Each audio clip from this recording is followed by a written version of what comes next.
Welcome to the Unbroken Arrows podcast. This is Greg. Today is part 3 of a 3-part series of podcasts that highlight casting for recovery.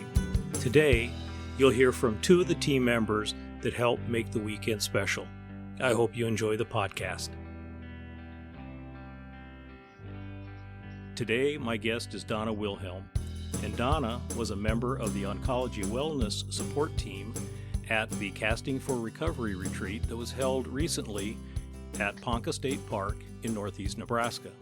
So Donna, welcome to the Unbroken Arrows podcast. Good morning, thank you. Well, Donna, as a member of the wellness team at that retreat, what was your role? So my role is being part of the wellness team, which means that we're wanting to make sure that our women are supported and they feel connected with each other, and any psychosocial needs that they might have, I'm there to kind of help with supporting them and helping to work through any coping skills or any emotional supports that might be helpful for them. Okay.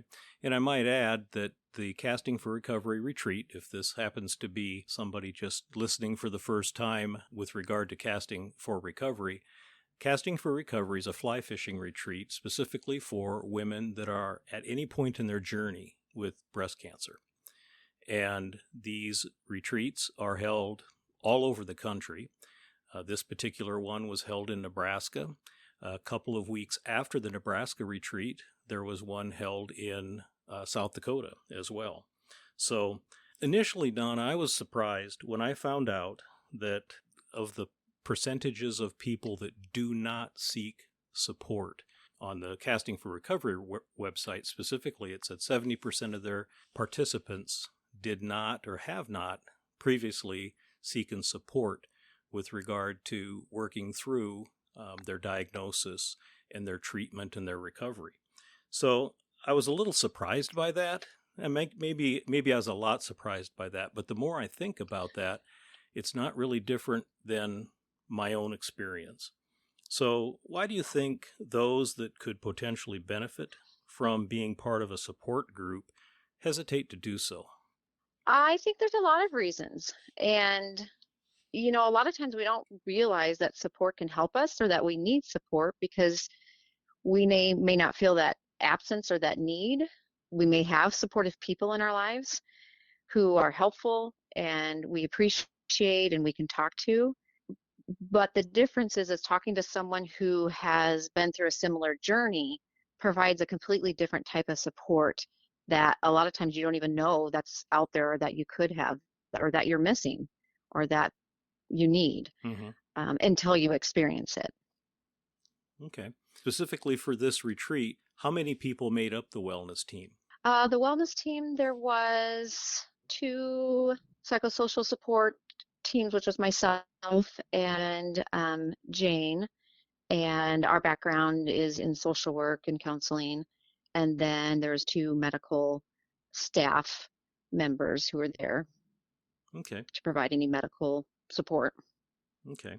During the retreat, the participants, which numbered, I do believe, around 15 women that were the retreat participants, there was a combination of activities. The stories that I've heard, time around the campfire, time taking hikes, also the preparations for the fly fishing, which was held on the last day. So what parts of the retreat, from your observation, really maybe were some of the most influential or beneficial for those that were participating? Wow, that's a good question. I think there's a lot of different parts that might mean different things to different participants. So the very beginning, the first day when we have that campfire is just kind of introducing each other, kind of maybe getting to know a little bit of each other's backgrounds so they might know, oh, this gal had something similar to me. I might want to make sure I, chat with her. And so the campfire is just kind of a way to bond, at least in the sense of getting to know each other, similar types of experiences or different types of experiences, and using good humor and just an informal way. The creativeness, I guess, in the fishing, a lot of gals are excited to fish. Other gals are like, oh, I hope I don't have to touch the fish. So just kind of being in a new experience, kind of makes you a little vulnerable in that sense. So Mm-hmm. you can feel vulnerable to connect with not only the staff, but also the other gals there. So that piece of it is just a unique piece that typical support groups, you wouldn't have. And not that this is a support group, but you find support in Right. a retreat like this.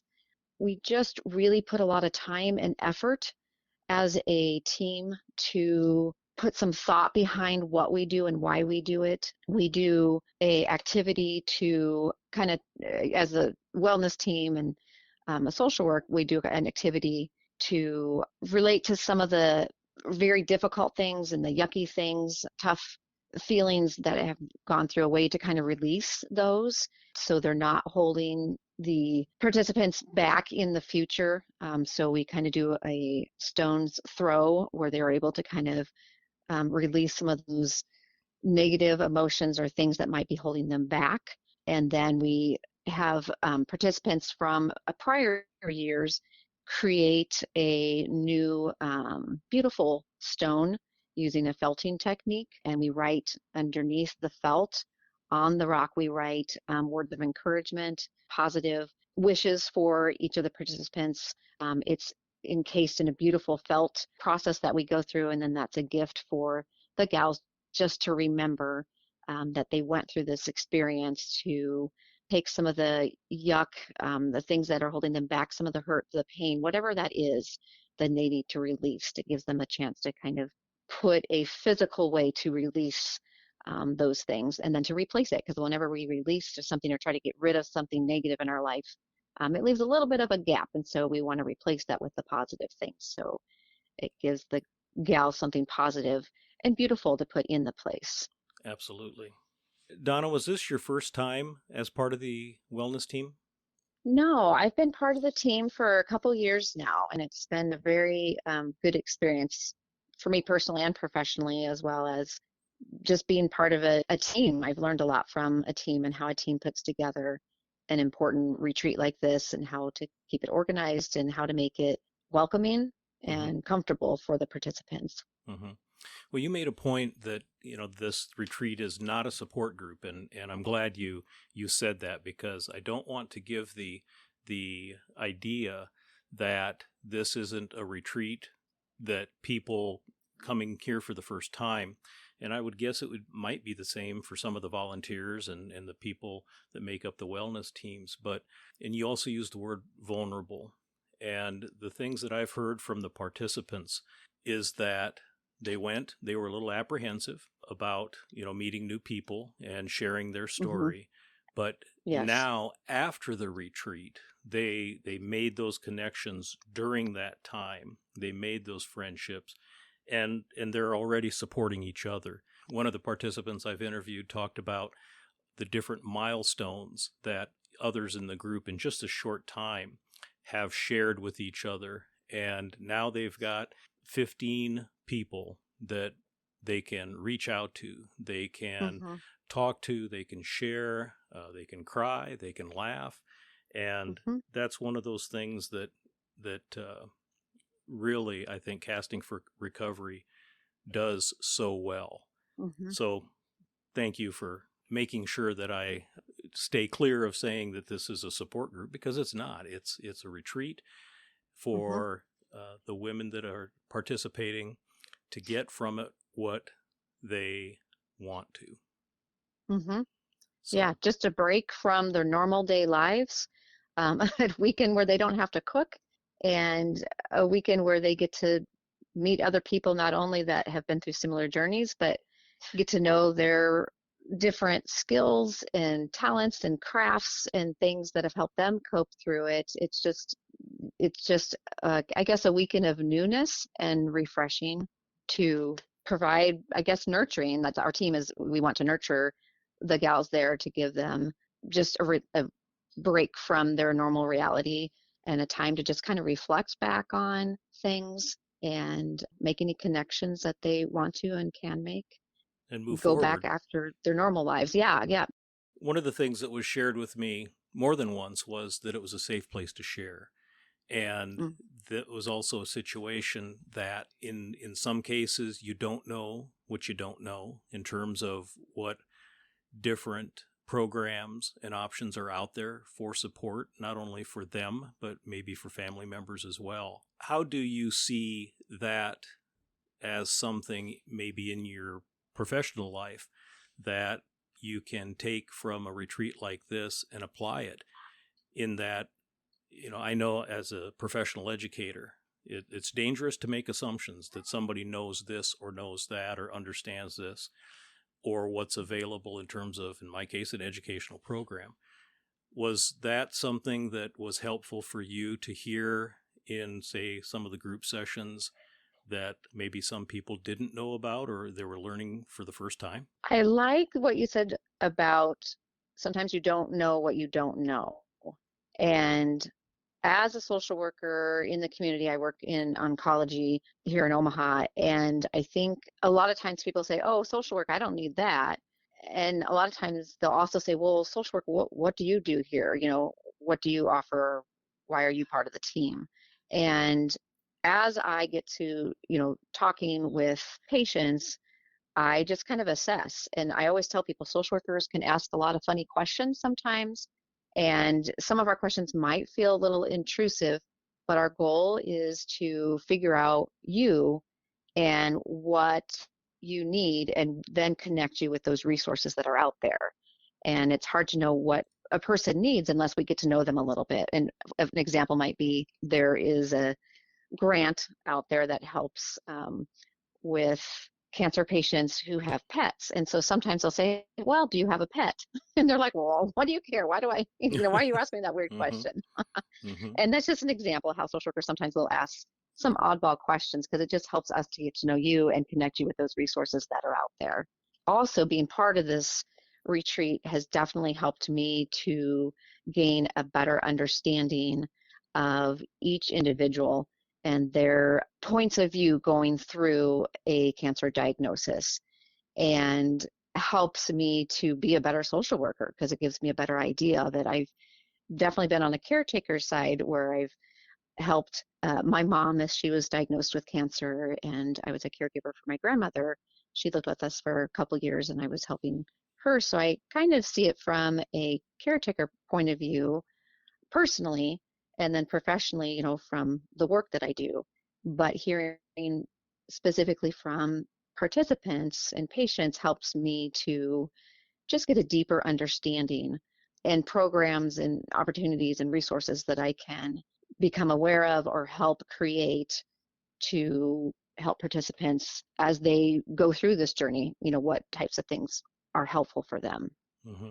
Well, I don't want to shift the focus away from the Casting for Recovery retreat, but as you and I visited that Sunday that I was able to observe the fly fishing part of the retreat, you and I talked a little bit, so I shared a little bit of my story with regard to my wife and her diagnosis with ovarian cancer, and this retreat is focused on those that are in their journey, no matter what part of their journey in dealing with Mm-hmm. breast cancer. But invariably, there are some listeners that are on my end of the spectrum that have lost a loved one, someone that's they're close to, near and dear. And what types of things could you share with listeners for those that are in that situation? I personally, things that people said rubbed me the wrong way. It wasn't a situation that I was angry. I don't think, Mm-hmm. but especially my family members. Anything that they said, I just learned to be really silent because I was going to be combative. So Mm-hmm. those kinds of things, undoubtedly, that, like I said, there are some listeners that have lost a loved one, and or maybe have somebody that they know that has been diagnosed. What types of advice might you give for those to start those conversations with somebody that has been newly diagnosed or someone that has already lost a loved one? Yeah, so I think it's interesting. What I've learned being with patients and the participants at the retreats is what bothers one person may not bother another person. Mm-hmm. So there's those differences, but I do hear a lot of the same comments, though, that a lot of the same things do bother, the participants and patients. So I think it's hard to know what to say and what not to say. I think if we are able to sometimes just say, I don't know what to say to be helpful in the situation, Mm-hmm. and kind of using some of that language that lets people know I'm not quite sure what to say. If you are a friend of someone, either a friend of a caregiver or a friend of someone who's diagnosed, is kind of letting them know your struggles with knowing how to be helpful. Mm-hmm. Because a lot of times we think those statements, the knee-jerk reaction statements, are helpful, and a lot of times they're not helpful because they can come across in different ways. Right. Sometimes too, it's the tone of voice that you use that you may not realize you're using or whatever. I know my mom was diagnosed with stage 4 lung cancer after it had already metastasized to her brain. And just when I told people that she has lung cancer, I always then would say, although she's never smoked a day in her life, Mm-hmm. as if she was a smoker, then, oh, well, that justifies the cancer. No, it doesn't either. But you know what I mean? I would find myself saying that to kind of relieve maybe some of the judgmental thoughts or the cause and effect thoughts that people might have. I wanted them to know she was, completely innocent of that. And I don't know why I found that so important to say, but it was because I didn't want that judgmental piece in there, Mm-hmm. just from my personal experience with that. But I think that the more we're able to just be open and say, I don't know how to be helpful for you at this point, or I want to try, if I'm saying anything that sounds judgmental, or if I say anything that sounds like it's not helpful, will you please let me know? I won't be offended. Being able to be open and to say those things and being honest, I want to be supportive, but I'm not quite sure how. And then as, cancer patients, being able to say, that wasn't helpful when you said that. Be trying to be able to say that in a way that's not argumentative is very hard. So you have to kind of choose those relationships that are worth, saying that to. Mm-hmm. Is this a person that supports me a lot in my life, and should, they may keep saying this, and it's important for them to know this doesn't help me. How can I say that in a non-judgmental way or a non-attacking way, like you said earlier? How can I say it so they don't feel attacked, but they just know that it's not helpful? Then you can say, hey, when you do this, this is helpful for me. Mm-hmm. Thank you so much for doing this, kind of pointing out those things that are helpful. And then the other piece is just giving grace to people, knowing they may mean well, but it didn't come across as meaning well, or it wasn't something that was helpful. It actually was something that kind of caused a little small injury, Mm-hmm. to the relationship or to that experience. Is just offering grace, is saying, you know what, they don't know how that came across, and I don't have the energy to tell them how it came across. There may be times where you just aren't able to Right. spend your energy doing that, because you need to spend your energy on being healthy and healing and those types of things. So, but what you can communicate with honestly with is great. What you can't, give grace to on both ends, both, with the caregiver and the patient, or the supportive people with the caregiver and the patient, kind of just offering that grace and moving on. From what I'm hearing, I would sum that up as good communication is key. Yeah. And a lot of us, we aren't trained in good communication when it comes to some of those deeper, you know, personal relationships. That's right. For my own case, and I can know my wife Holly and I, that when she was at home and in hospice care, um, Hmm. the the thing that some people are comfortable with, some people are not, and that's Hmm. silence. And Hmm. and what I call comfortable silence. There are people that I know that get very anxious, nervous when there's no conversation going on. And throughout my life, personally and professionally, I've had close friends that sometimes people don't even know we know each other because we're just comfortable in each other's silence. And, Hmm. I've had people ask me, come up to, do you guys know each other? Because you sit here and every once in a while you'll have an exchange, but it doesn't seem like you know each other, but yet it seems like you know each other very well. So I think that's something that you also, on both sides, as you describe the caregiver or the person that has the diagnosis or that's undergoing treatment. I mean, that's a conversation to have. Is it okay if I just sit with you? Hmm. So, Yeah. And what I call that is just a presence, uh-huh. a supportive presence. Just knowing you're not alone, having someone there with you that if you want to talk, you can. If you don't want to talk, you just know that presence is there and it's a supporting, loving, encouraging presence. And that can be very valuable and helpful in really anybody's healing journey, but particularly in a cancer journey. With our podcast on Broken Arrows, Healing Through the Hunt, one of the things that we promote is finding and using and being in the outdoors as a part of that healing process, no matter what the healing is from. We talk about mental health, we talk about physical health, we talk about all the different things that just being outside can help lift your spirit. Is that something that you observed with the Casting for Recovery retreat? Oh, absolutely. And that's what we're about. I know on the first morning that we're there, we go on a nature walk.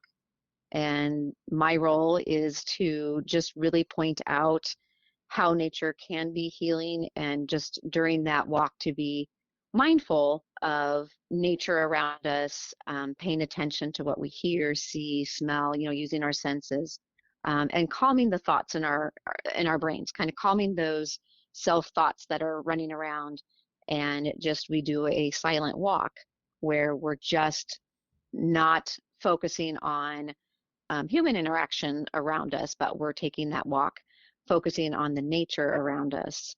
And even just the wind, as it blows towards you or through your hair, or maybe it's a cold, brisk morning and it's Mm-hmm. blowing through your jacket that's too thin, whatever that is just that's what mindfulness is about, is just kind of being aware to the current things that are going on. I think the sun can be so healing, just the warmth. It's so nurturing. It's like a warm hug. So noticing those things and allowing those things to heal more your soul than your physical body, just to kind of let that seep down to your soul, and how nature can be so healing. And seeing some squirrels play with each other or chatter at each other, or a beautiful flower as you're walking by that you may not have ever even noticed, things like that. Uh-huh. Uh-huh. Yeah, just listening to the sounds, Hmm. even Hmm. of the wind blowing through the leaves, all those kinds of things that sometimes you just have to take the time Hmm. to dial it back a little bit, slow down, and just decompress. Right. Yep. And not let any of the worry thoughts run through your brain, or not let any of those distracting thoughts. Just taking a break from those thoughts and embracing nature and what's around you. One of my previous guests made mention, and I'm paraphrasing here, but she mentioned that one of the things that she hopes that happens is that there's a better way to communicate to all people that are looking for different types of opportunities like the Casting for Recovery retreats. And maybe fly fishing isn't your thing, so that's something that's not of an interest at all. Hmm. But there are other types of activities that are ones that build camaraderie and also help people realize that they're not alone in whatever journey it is that they are on. So, do you have any advice for someone as to where to look for different opportunities, such as the Casting for Recovery retreats? Always talking to your cancer team and social workers, we just have a lot of knowledge. And if we don't know, we're always looking for other resources out there, and stuff. So I think talking to the social workers and your nurse navigators as part of your team is very helpful to know what's out there. Looking on the internet yourself is, of course, brings up a lot of resources. It's just a matter of knowing, is this a legit thing, or about this. So if you find something out there, I am always telling my patients, if you experience something that you think is helpful for you, let me know. That way I can let other patients know as well. So as social work, we'd like to be those connecting resources. So always let us know that we can let other people know that as well and share that information. But there's a lot of things out there, and a lot of times you just need to keep asking and keep asking, keep looking until you find that right connection. But sometimes they're not out there, and then it's a matter of, okay, how can we create something to meet this need? And I've been working on something with a coworker on this, and it's with our patients with a gynecological cancer diagnosis. And that diagnosis is not as common as breast cancer, and it's a little harder to even just say what your cancer is. People are like, ovarian or uterine, what's that? Or, oh, that's a private area, we can't talk about that. And so it's just a harder type of a cancer to talk about. It's a little more private and a little more anxiety that goes on with just sharing the type of cancer. And it's more rare, or I would say rare, but it's not as common. So the education and knowledge isn't out there. So one thing my coworker and I have been doing is we do what we call a women's GYN cancer workshop. And we offer that twice a month, the first and third Thursday of the month at the Methodist Cancer Center, to allow those gals to be able to connect with each other. And we do it in a creative way. It's with Casting for Recovery. We use fly fishing as a way to kind of teach a new skill, and as what the main retreat is focused on. And with our GYN cancer workshop, we kind of focus just on creativity and different modes of expression through poetry, music, art, just creativity. We try to allow that creative expression to bring us together as a group, and for the gals to be able to process some of the things they're going through, or just to relate normal things that happen in life to their cancer journey, and how it can help or be frustrating, whatever that is. Again, same thing, help them to feel that they're not alone.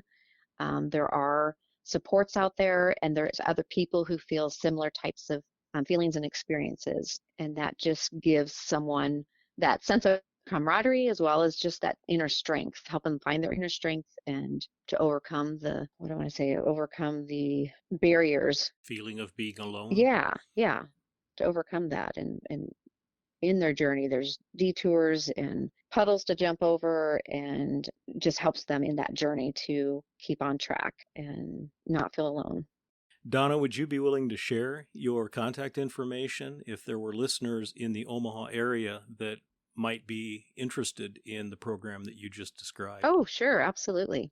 Yep, they can give me a call. I'm at the Methodist Estabrook Cancer Center, and my phone number is 402-354-4213. That comes directly to me and my coworker, Carrie.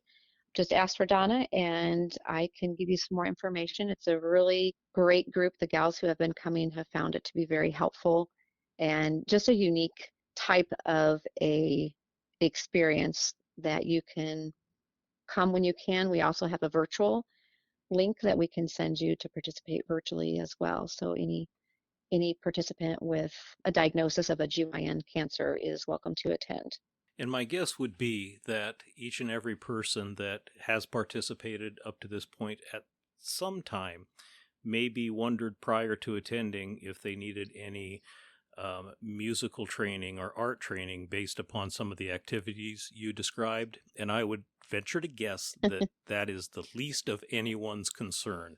It's being able to express yourself through those types of things. And it's amazing what talents people have that they just don't realize they do with that, and how healing that is, being able to express yourself in those various outlets that maybe you haven't ever explored before. Yeah, and it kind of will help you bring up some of those feelings that maybe you've had that are maybe a little more unconscious, or that's bugging you and you don't realize it.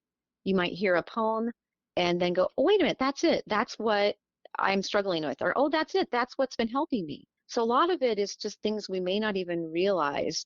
But when you hear it in a poem or you hear it in music, you might connect with that and identify with that, and be able to help you express that in a way that you wouldn't have even realized before. So it kind of opens up your eyes and your horizon, or hearing someone else say this, however the poem is affecting them. You go, oh yeah, I do that too, but I wouldn't have thought of that, hearing it from that poem, how someone else might interpret things differently. So it's really making those connections, and and camaraderie and laughter. I say dark humor is okay, tears are okay, laughter is okay in a group like this. This is to be expected. It's all part of the healing. It is. Are there any programs or groups that are available for caregivers? My situation was that Mm-hmm. Holly passed away in November of 2019. Everything started to shut down Mm-hmm. in January 20 Yep.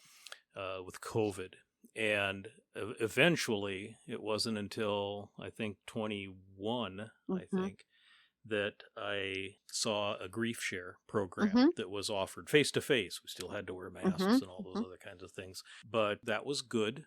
But it wasn't something necessarily that filled my bucket Mm-hmm. with regard to my experiences or my communications. Mm-hmm. Mm-hmm.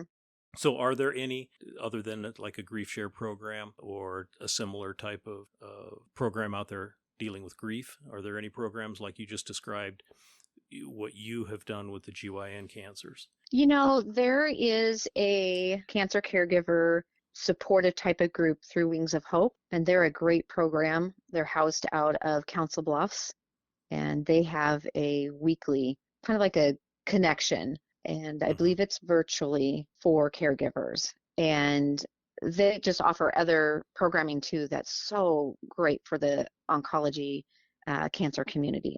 There's other things out there too, but a lot of times they're connected specifically towards a specific type of cancer. And as I'm thinking here, I know there is a caregiver group. I believe it's through the CHI hospital system as well. We did try, I was part of one group that we were trying to offer, and it was right before COVID. So, similar experience. Usually, we were trying to put together a caregiver group. And just through COVID, it just didn't, we couldn't get enough participants to keep that group going. And I think COVID definitely affected some of those groups and made them stronger. And definitely some of the other groups had some difficulty in able to stay together if they weren't already formed and strong through that. Mm-hmm. There are some out there. It's just a matter of searching around and Right. knowing, first of all, that would like to have that support, or at least want to look into that support. A lot of times we're like, I'll be okay. I've survived through tough things. I can survive through this. So just Mm-hmm. recognizing that need might be there, and then trying to find that right connection. Because one particular group may not be the right connection for you. Right. Exactly. Mm-hmm.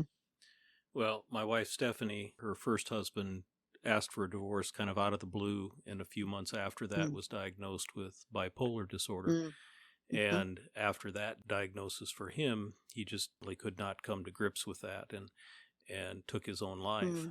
In being able to share each other's story and talk kind of through some of those things, she made the point, my children, I've got, at the time of my first wife's death, I had children in San Diego, Oak Harbor, Washington, Oklahoma City, and then one in Waverly, one in Omaha.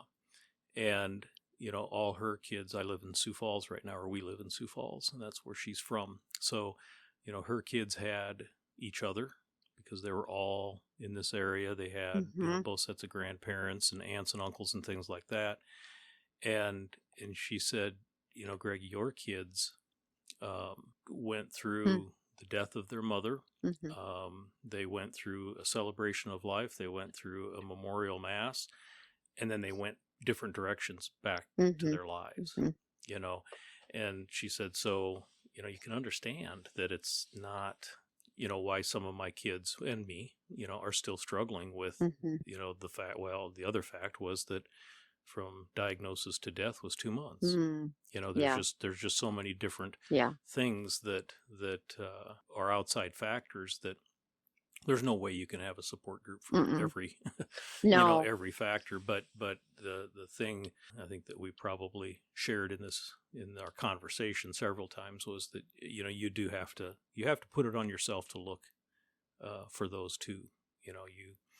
If you know as a caregiver that you want some support or need some support, you can start that conversation too.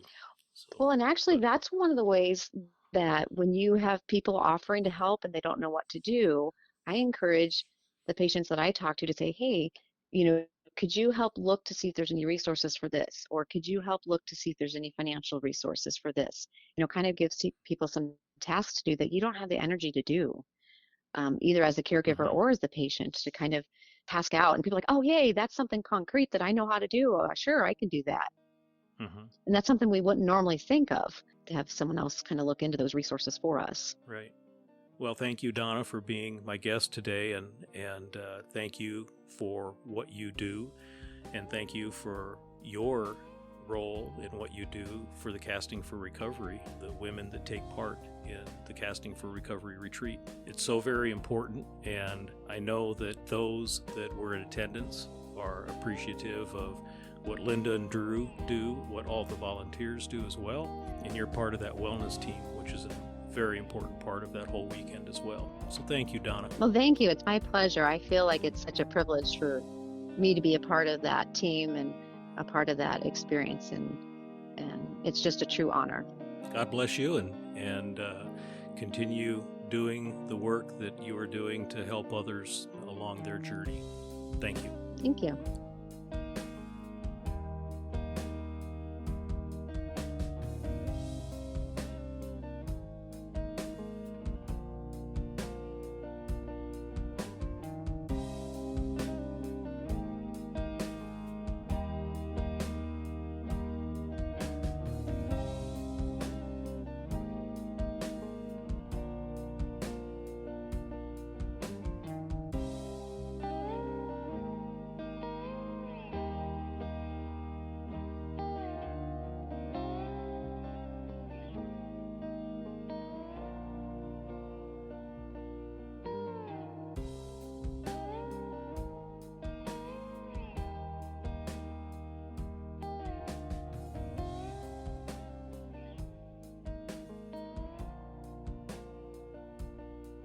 Welcome back to the Unbroken Arrows podcast, and my guest is Diana Kincaid.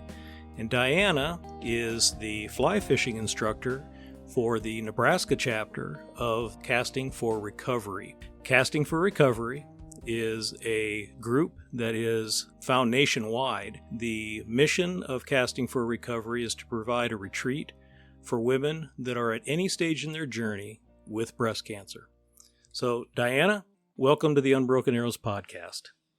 Thank you, Greg. I appreciate you being interested in our program and look forward to visiting with you. Well, Diana, you and I met a few weeks ago. I was able to come to Ponca State Park and observe the morning in which the retreat participants were able to spend about 3 hours, I think, fly fishing. So you were responsible for that instruction. So tell me what that looks like. I'm guessing that there's probably a variety of experience within the group of women that were there. Some, maybe most, maybe all, have never fly fished before. So how do you start? How do you start with that instruction? Well, you are correct. Very rarely have any of the women fly fished. And surprisingly, very few have ever fished with spin casting. So it's kind of a blank canvas, and I start by just talking a little bit about my experience and why and how I got involved in fly fishing. We talk about the equipment a little bit. We do spend some time on the Saturday of our retreat, which our retreat is a 3-day. We start on a Friday afternoon usually, all day Saturday, and they fish Sunday morning. We have lunch, and then they're free to head home. So during the day, Saturday, we practice 2 different sessions with fly casting. And basically, I just share basic roll cast, forward, left roll cast, right roll cast. And I do talk about The River Runs Through It, which seems to be a very popular movie, of course, from years past with Brad Pitt. Mm-hmm. And I talk about how we are not going to be casting great distances like that. We're in a pond situation. And in Nebraska, when we fly fish, we're mostly warm water fly fishing. So it looks a little different. Mm-hmm. But you can catch anything fly fishing. just depends on your equipment. Mhm. So we just talk about the differences and how it's not any better or worse than another type of fishing, but it's just different.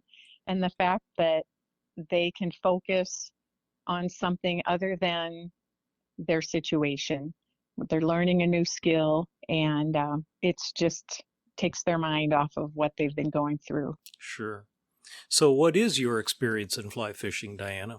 Well, I raised two boys, and both of them were interested in fishing. And I fished with a young kid with my grandpa, although he would set trout lines and we'd go check the trout lines, and I'd walk along the shore and pop the air bellies from all the fish that he would be Mm-hmm. cleaning. So, Mm-hmm. but that's how I first got exposed. And I think one of my uncles paid me a nickel to hold a worm in my hand one time. And so that's kind of funny. And But I've always liked being in the outdoors and wanted to do something as a family with the boys. And so for my 40th birthday, I asked if I could go on a fishing retreat with a bunch of women. And we went to Jackson Hole, Wyoming, and that's where I learned how to fly fish, and came home and got in contact with a gal that was involved with Becoming an Outdoor Women program through our Nebraska Game and Parks, mm-hmm. and asked if they had any women fly fishing instructors, and they did not at the time. So I volunteered to help with that program and worked with the BOW program for over 15 years. And it was the Nebraska Game and Parks that actually gave my name to Linda when she was beginning to look for an instructor, as she was gathering her team for the Nebraska chapter of Casting for Recovery. Okay. Now, do you also help finding the volunteer partners that fish with the women that are part of the retreat on Sunday? I do. We call them our guides. Okay. And we have a couple really active fly fishing groups in Nebraska that meet monthly, and we kind of draw from that base. And interestingly, a lot of the participants that volunteer to help have had personal situations that have involved breast cancer. So they're really supportive, understand the situation, and I think we change lives with our program, and our guides are very sympathetic and understanding, and I think that just adds to the whole experience. So yeah, we're very fortunate. We end up doing 14 women, which are 14 or 16, maybe it's 16, and most retreats only do 14. Okay. But we do 2 more because our situation in Paca with our housing allows us to put 4 women in a cabin. And so we've been allowed to do 16 instead of the 14. Well, when I was there that Sunday morning, and I got there a little bit early, and the retreat participants were still in having breakfast, and I think having a morning session going over how the day was going to look, or how the morning was going to look. And so I had an opportunity to visit with several of your guides, one of which has been a guest on our podcast, Jason Nelson, with the South Dakota Game Fish and Park, and his dad. So I got to visit with both of them. But the thing that I realized or found out quite quickly as I spoke with several is they have their own story, just like you said. And it's something that, there wasn't a one of them that I talked to that was like, well, we need to get started because I need to get back home. There wasn't a person that had any kind of a thought or a comment like that at all. They were looking forward to it. Many of them were past guides or repeat guides that have come back numerous times, which that in and of itself, I think, says a lot about the program. Yes, we depend on them a lot, and it's true. We've traveled a couple different places across the state for our retreat, and these gentlemen have followed us wherever we've gone. I'm very thankful to have their support. Different locations in Nebraska where the retreat has been held. What were some of the other locations? Well, we started with our program doing one retreat a year, and that retreat was in the Valentine area. We would go to the Prairie Club, which is a destination golf outing place, if you will. They have a beautiful clubhouse, and we were right at the tail end of their golf season, so we would shoot for late September, early October. And there's also a group not too far from there called the Sportsman's Club, and that's where a lot of trout fishing is, up by the Merritt area Sure. Mm-hmm. and the Snake River. Uh-huh. And so those gentlemen, we would fish around the Snake River area there, and those guys would volunteer for us. It got to be where one of our really good sponsors said, "How many women are signing up for your retreats?" And we told them between 50 and 60. And at that time, I said we were only holding one retreat. And they asked us if we could hold 2 retreats, and they would continue to sponsor us for a second retreat. So that's how we started 2 retreats in Nebraska. We do one in the fall and one in the spring. So the spring one, Valentine wasn't really an option, so we looked at Ponca State Park, and that has ended up being our main retreat location. It's not as centrally located, but the pricing seems to be right.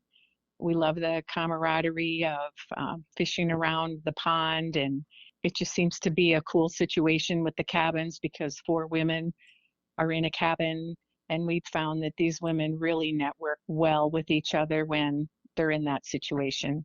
They find out there's other women that are going through what they've gone through or understand what they're going through. And the beauty of the program is between 80 and 85% we've found have never really gone to a support group. Uh-huh. So even though fly fishing is a small part of this retreat, there's just so much psychological benefit to the camaraderie and just learning something new. So I feel like I'm a small part of the program, but yet it's enough of a diversion that it is interesting for them, if you know what I mean. Exactly. Well, I interviewed Linda Lovegren, who's the co-coordinator for Nebraska, and this, I do believe, was in June. And one of the things that she shared with me at that point in time was how fly fishing is the different ways that fly fishing is therapeutic, and it often is using the muscles that need to be developed or redeveloped after surgeries. So can you speak to that a little bit about how fly fishing helps not only in the mental side of things of just being able to relax and kind of become one with nature, but also how it can actually be a benefit physically too? Yes, that's actually how our program got started many years ago. A woman surgeon and her friend went out fly fishing. The surgeon just wanted her friend to be exposed to something different and take her mind off of what she was going through, and in the process found out that the act of casting was beneficial to the muscles. A lot of times women will have quite a few lymph nodes taken out, and they might have just a lot of problem with the whole shoulder arm structure, and the repetitive motion of casting was beneficial for that recovery. Then they found out too that the psychological part of it was there. So once she realized that, she got a few more women involved, and it actually started in Vermont. And Okay. now our national headquarters is out in Montana, but years ago it was out east.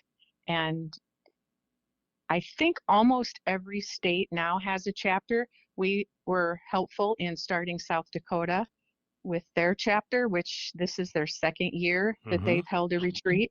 I think Kansas might be one state that does not have their own retreat, and we welcome anybody from another state to come to our retreat if they would so like to travel. We're not a closed retreat by any means. And that is something that I was going to mention just as you said that, is that this is going to be the final of a multiple podcast series, I guess, that I'm going to publish. And the first 2 podcasts were 2 retreat members, people that attended. And Lisa was from Kansas. And so we made a pitch. We'll make another pitch right now on the podcast. Anybody listening in Kansas and they want to start a chapter or be part of that formation of the chapter in Kansas, there are people that would like to help.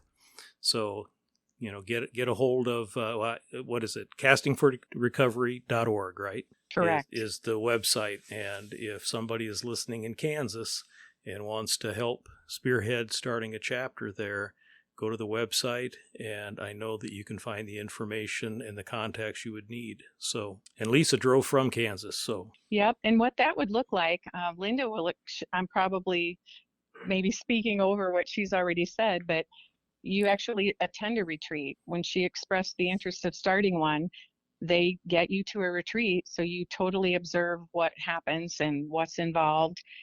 Fundraising, of course, is a big part of it, but just to see, as you did, what happens with a retreat and how beneficial it is.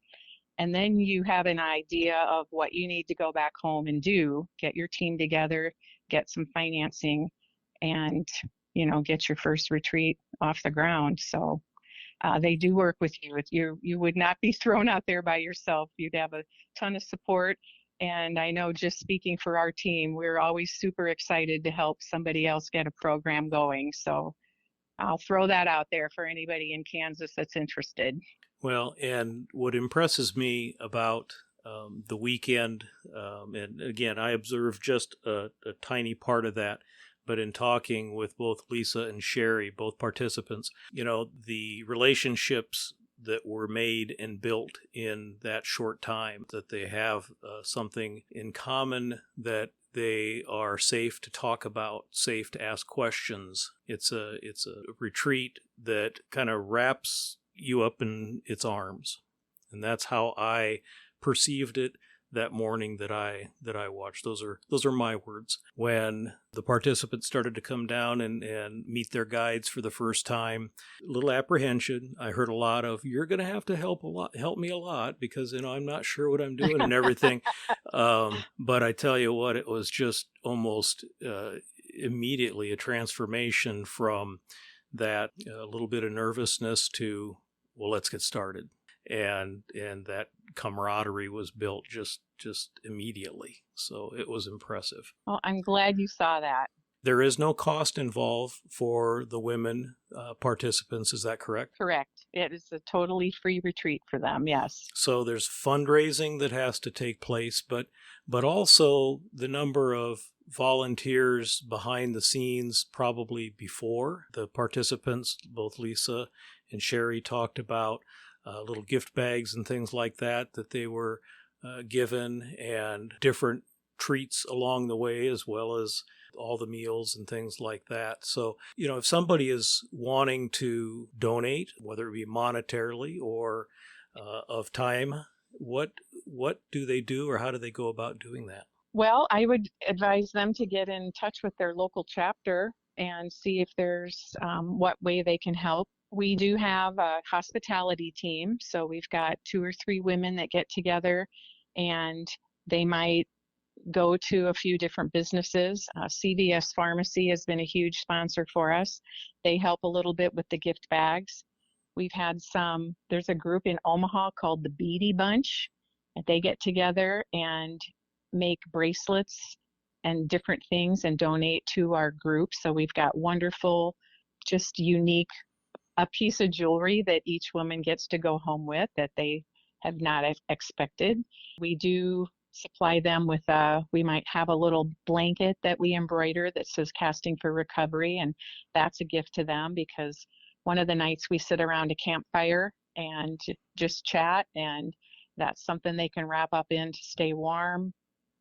We might do sunglasses. We recommend having eye protection when you're fly fishing. Different lotions. So it's just up to whatever that team wants to supply and get together for their little bag. Then again, the sponsorship, we have 2 medical on staff. One is a psychosocial, and one is like a PA or a physician who will be able to answer a lot of the different medical questions for them. Myself with the fly fishing and the guiding, and then Drew and Linda are the co-sponsors or the co-coordinators, and Drew makes all the contacts. And yeah, what happens is it's a lottery system drawing, so we have no control over who gets selected. That's all done at the national level.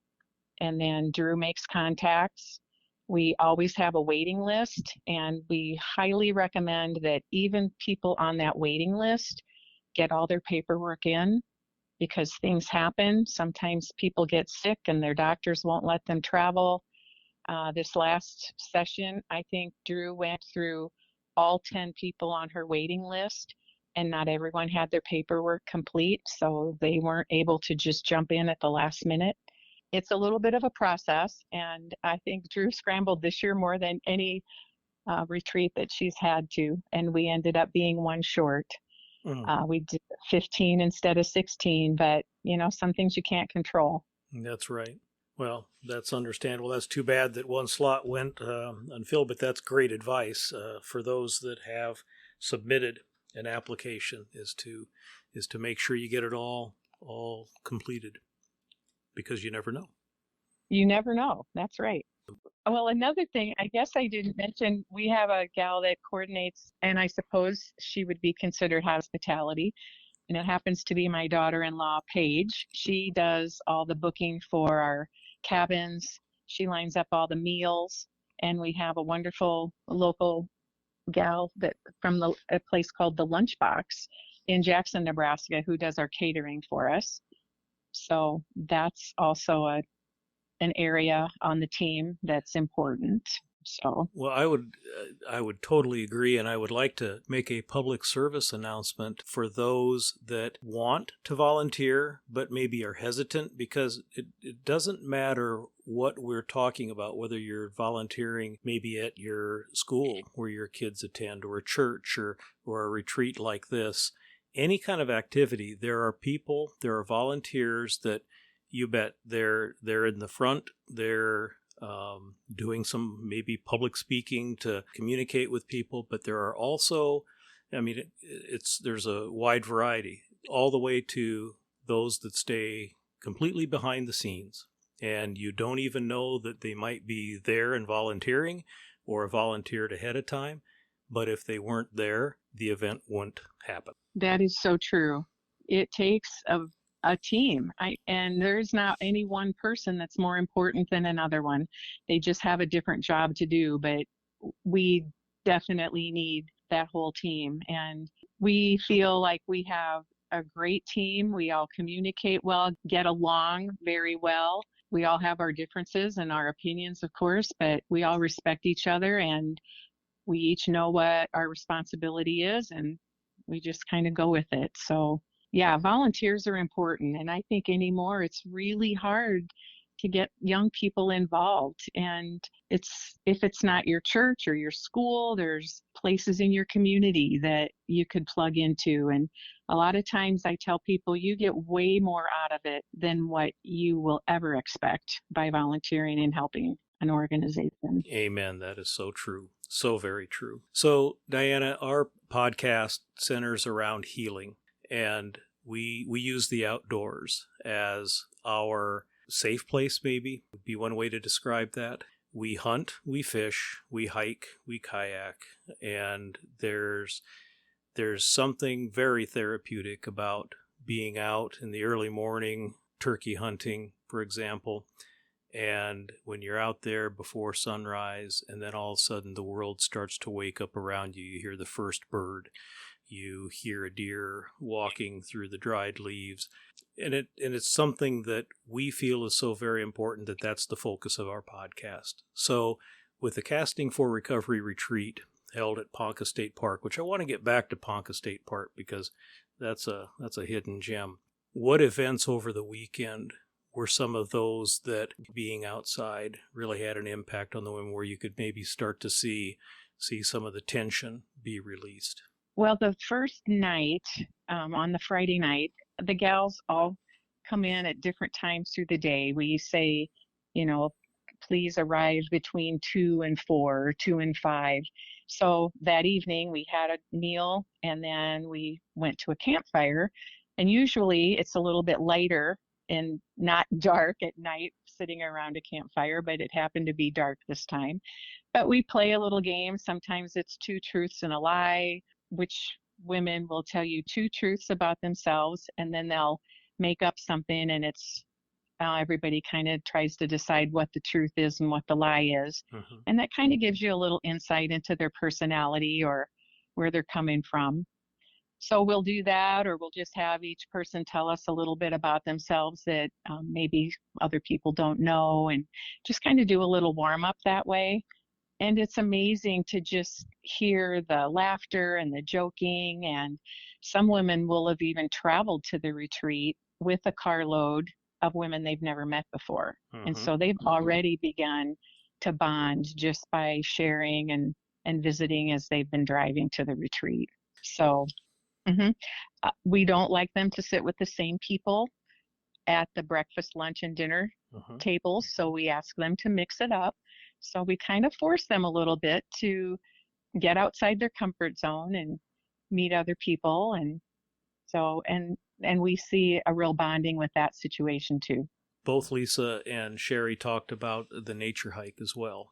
We did that early in the morning on the Saturday, yes, and it's a choice they can make. We understand some of these women are at various levels of capability, endurance, if you will.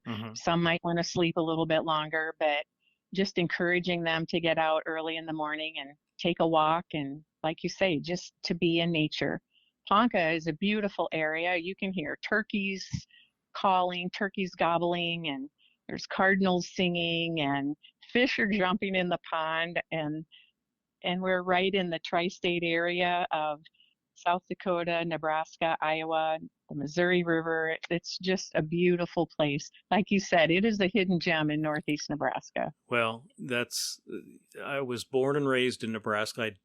I live now in Sioux Falls, South Dakota, which I'm learning about and visiting the state parks of South Dakota, which are beautiful in and of themselves. But Nebraska, my whole life, you take a little bit of grief for, people. They base their thoughts about Nebraska on driving through on the interstate. And beautiful I-80. I-80. Well, you're driving on the Platte River floodplain, so that means yes, it is flat. But if you get off the interstate and you get into the areas of western Nebraska, the Wildcat Hills, you get into the southeastern part of Nebraska where Indian Cave State Park is. If you get into the Sandhills in that area of Valentine that you were describing before, Merritt Reservoir. If you get into the northeastern part of the state, the Rolling Hills, and that, of course, is where Ponca State Park is. And you've got the Missouri River. I always tongue-in-cheek talk that my river runs through it as the Missouri, because that's what I grew up about 10 miles from the Missouri River on the Verdigris Creek, which runs into the Niobrara River, which runs right into the Missouri, all within that 10-mile stretch. So, my thought of Nebraska growing up and my whole entire life is not what people see when they drive by or drive through on Interstate 80. So any listener that happens to be traveling by car going through Nebraska, take Highway 20, get off Interstate, take the Lincoln Highway, Highway 30. That's, of course, I shouldn't say that because that's pretty much right along the interstate. But still, it takes you off of I-80 and gets you into some smaller towns and different terrain. Exactly. Yep. Highway 2, that's the one they should use. But There Ponca State Park is that hidden gem. And you just have to take some time maybe to find some of these places. And so I think Casting for Recovery, and however that decision was made, that's the location of that particular retreat, I think that's a winner. Well, thank you. Yeah, it's beautiful any time of year. And Ponca staff, they do an awesome job. I think, gosh, every weekend there's something happening up there. And I think at most of the state parks, at Thanksgiving they have, and at Christmas too, they have either a pumpkin throwing contest or a fruitcake throwing contest or some crazy thing along with all the other events they plan. But all of the state parks have things going all year round. So yes, my recommendation is to get out on the weekend and see what you can find and travel around. That's Get right. off the beaten path. Well, Greg Wagner, and I'm sure you know who Greg Wagner is. Yes. But Greg Wagner has been a guest on our podcast a couple of different times, and he is a proponent of the state parks, and of course that's part of his job, but he really believes it, and you can see he loves his job. So, and hear it in his voice as well. I have a T-shirt that just says "Get Out," and Uh-huh. my grandson looked at that shirt once and he said, "Grandma, what does that mean?" And I said, "Buddy, it just means get outside." And he went, "Oh, okay." That's good advice.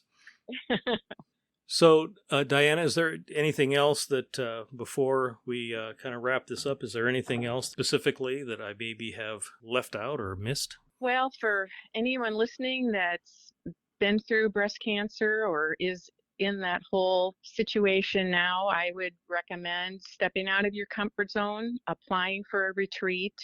You won't regret it. If you don't get in the first time, keep reapplying, and hopefully your name will get drawn and you'll be able to get spoiled for a special weekend retreat that's just about you and helping your recovery. Well, I think you mentioned the statistic about, over 70% of the women that have attended these retreats have not sought outside support groups. And to me, I think when I visited with Linda, we talked about it. And I think with each one of these segments, we've talked about that statistic. And that to me is almost staggering that the number is so high. And one of the support personnel or staff that I interviewed, they said, remember, this isn't an outreach program. This is a retreat for the women who are at any stage in their journey. And that's something that this could lead to, though, because part of those seminars, those talks that you have, I'm sure there were a lot of people that were like, well, I didn't know that was available, or maybe, they'd be interested in something that they weren't aware of before. That is so true. And just to share with people that understand where you're coming from. And, it's hard for families. And I know anyone that hears the term cancer, that it just stops you in your tracks. And to not be able to talk about things with your family, because a lot of times they're so fearful of what's happening to you. And they just sometimes feel that if you don't talk about it, it's not that big of a deal. But I mean, there's some genuine concerns and fears and that women just are able to open up about, where they haven't been in a situation where they could do that before. So it's really, really important. And we have groups that continue to stay in touch with each other. I meant to say that earlier. Just last week, Drew got an email from some gals that got together for lunch, and they were praying for one of the gals that was in their group when they came through the retreat, and she was having some trouble going through her treatment. And so there is a bonding there that is a lasting thing. So it's pretty exciting. It is. And one of the words that is used on the website, and when I interviewed Linda, and I've used it myself throughout these series of interviews, but the word journey. And I love that word being used in this context. Oftentimes you hear the battle, which it is. But in a journey, there's high points and low points. There's good times and sad times. I think that word describes what people are going through when they receive a diagnosis of cancer. I think that is one that's much more positive than, say, battle. I agree. It's definitely more positive. And we're all on a journey. Right. Everyone's different, yes. Right. Whether you've been diagnosed or whether you're a caregiver, it's a friend, a family member, it impacts us all. Cancer is just that. I've talked about that a lot. And actually part of our sign off for the podcast is that it's hard pressed to find anyone that hasn't been impacted in some way with cancer. It's so very true. Well, and here we are in October, and this is Breast Cancer Awareness Month. So for those of you listening, if you've not had a mammogram yet, I think the age threshold has actually been lowered. It used to be 50. I think now they're doing screenings much sooner than that. So So get educated, have a mammogram, and encourage your friends to do that too. It might save your life. That's right. Diana, thank you for taking the time to visit with me on the Unbroken Arrows podcast. Thank you for what you do. I think that it's an admirable job that you do with regard to helping pair up the guides and the participants. I think that there are so many different ways that people can be impacted by the outdoors, and what you're doing with being part of Casting for Recovery and the fly fishing retreat is just one of them. So thank you very much for your time. And before I finish, I'd like to make sure that our listeners know that, again, castingforrecovery.org is the website, and that's the national website. And on that particular site, there are links to every state that has a chapter, and there are resources to find out more about what Casting for Recovery is all about. I do believe the application is on the website as well. And it also provides the different ways that people can become involved, either by volunteering or donating. So it's an all-encompassing website. So castingforrecovery.org. So again, Diana, thank you so very much for being part of the podcast, and thank you for what you're doing.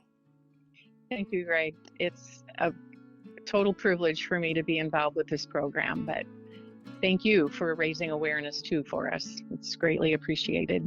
Well, you're welcome, and God bless. Thank you.